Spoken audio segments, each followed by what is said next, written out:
Ok, bonjour déjà. Bonjour. Tu vas bien? Alors ton drapeau, c'est quoi déjà? Alors, mon drapeau est chinois, c'est celui de la Révolution de 1911. Mon drapeau n'est pas communiste. Mhm.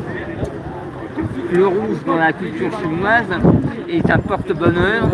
Par exemple, le palais de la cité interdite,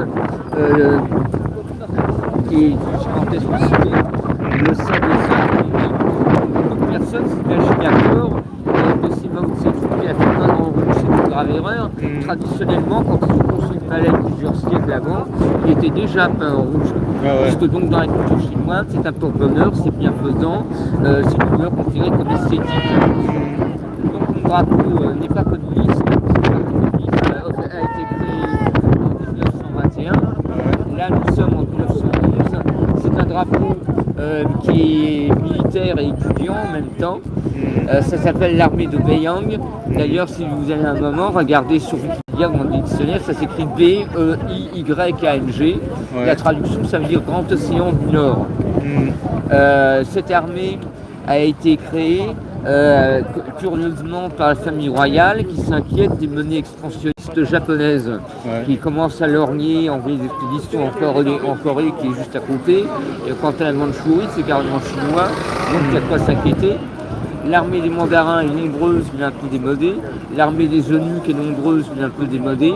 La police secrète, ils ont tout un tas de matériel, genre James Bond. Le problème, c'est qu'ils sont trop peu nombreux parce qu'il faut des années pour avoir le droit de faire partie d'un truc pareil.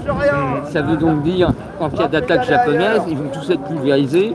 Donc on décide de créer une nouvelle armée ultra moderne et il faut qu'elle soit jeune et en bonne santé. Alors donc pour être en bonne santé, on ne va pas prendre des vieillards ni des paralysés, on va prendre des personnes jeunes, de milieux totalement différents. Alors il y a des petits paysans, mais il y a aussi des gosses de riches bourgeois, une nouvelle classe qui émerge. Il y a des commerçants qui deviennent de plus en plus riches. C'est d'ailleurs ça, curieusement, qui va déclencher la révolution. La révolution de 1911, elle n'est pas du tout communiste, c'est le bon droit des honnêtes gens et surtout des petits commerçants pauvres qui se révoltent contre les impôts de plus en plus excessifs, l'injustice flagrante, etc.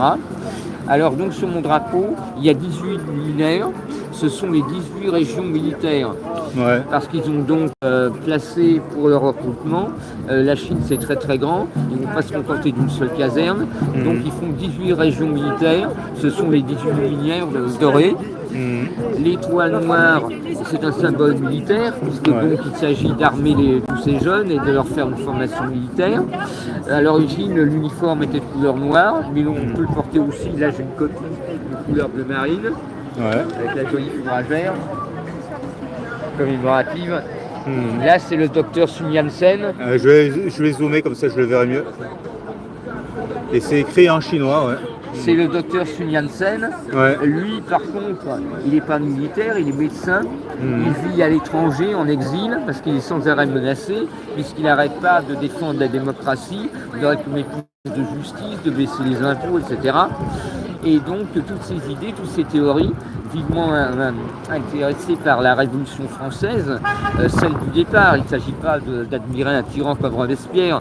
Eux, ce qu'ils admirent, c'est Favre d'Églantine, Camille Desmoulins, Danton, des personnes totalement engagées du côté du peuple. Après, Robert